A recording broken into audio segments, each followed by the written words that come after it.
In the middle of a quiet forest far from cities and roads, there was a hidden village called Evergreen Glade. This village was home to fairies, tiny magical creatures with shiny wings, glowing dust, and kind hearts. They helped flowers bloom, kept the air fresh, and made sure animals stayed happy and healthy. Every day the fairies danced in the sunlight, painted the skies with colors at sunset, and whispered good dreams to sleeping children. But one morning, something strange happened. A little squirrel named Tippy woke up in his cozy tree hole. He stretched his legs, yawned, and looked outside. Normally, the forest would be full of light and songs.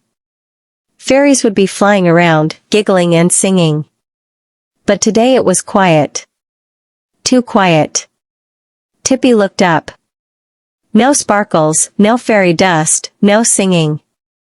The flowers were closed. The trees looked droppy and the air felt still. The fairies were gone. "Where are the fairies?" Tippy whispered. He ran to find his friends. Soon many forest animals gathered. Rabbits, deer, and even the shy turtles. Everyone was worried. The fairies had never missed a day. Old Owl, the wisest of them, said, "We must find them. Without the fairies, the forest will become dark and sad." "But where do we start?" asked Bella and Bunny. "Let's look near the fairy lake," said Tippy. They loved to dance there. At the fairy lake, the water was dull and still. Usually, it sparkled with magic. The animals searched for clues.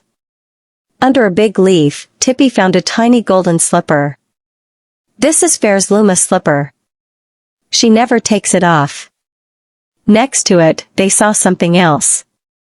Tiny footprints in the mud, but they were not fairy footprints. They were bigger and strange. "Someone took them," whispered Bella. The animals followed the strange footprints deeper into the forest. The soft green grass slowly turned dry and brown. Bright flowers disappeared.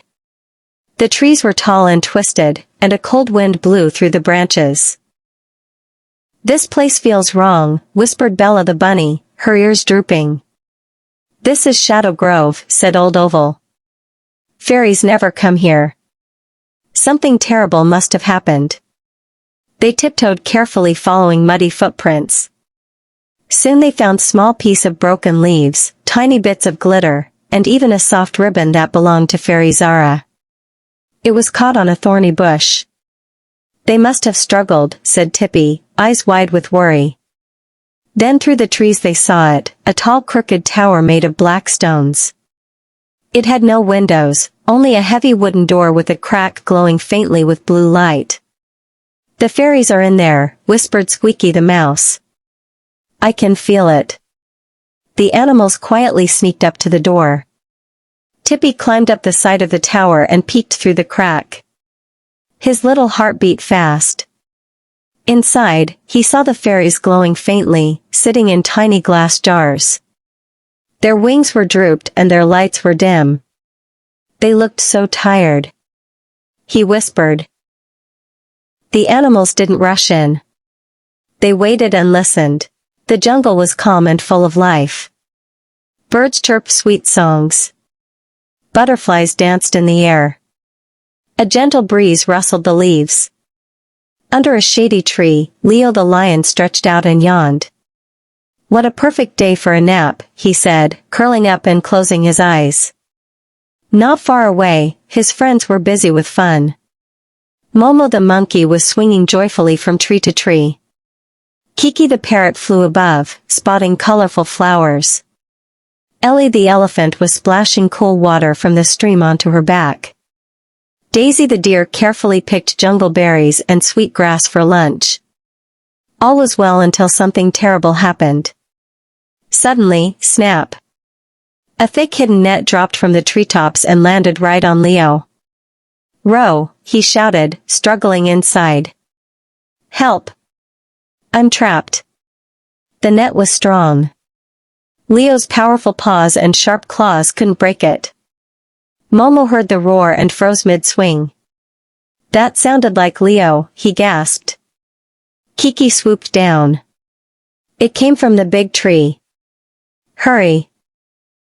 Within moments, the friends reached Leo, tangled, growling, and scared. Oh no, Daisy whispered. A hunter's trap. Leo's golden eyes were wide. I can't move. We have to get him out, said Ellie. She wrapped her strong trunk around the net and pulled with all her might. But the net was tied to a heavy log that wouldn't budge. This is too strong for one of us, she puffed. I'll climb the tree and check the rope, said Momo, leaping up quickly. At the top, he saw a thick vine tied tightly to a branch. I can chew through it, he said, and began gnawing. While Momo chewed on the thick vine high in the tree, trying to loosen the trap, the others worked together below. Kiki the parrot zipped through the jungle, flapping her wings fast.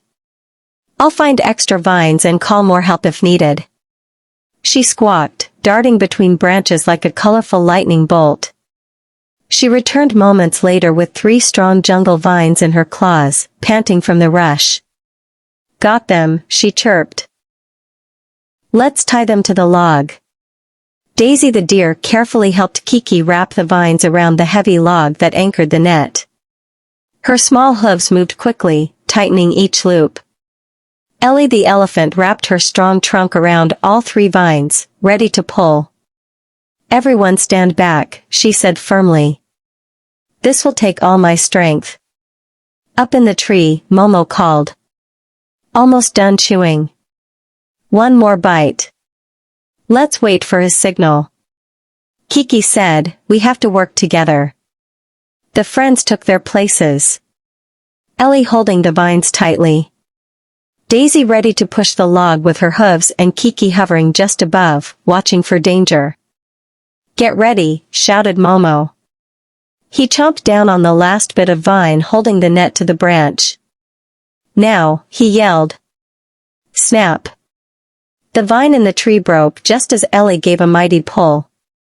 The net ripped open and Leo tumbled out onto the soft grass. I'm free, he shouted. The animals cheered loudly. Kiki did a loop-to-loop in the air. Leo stood up and smiled wide.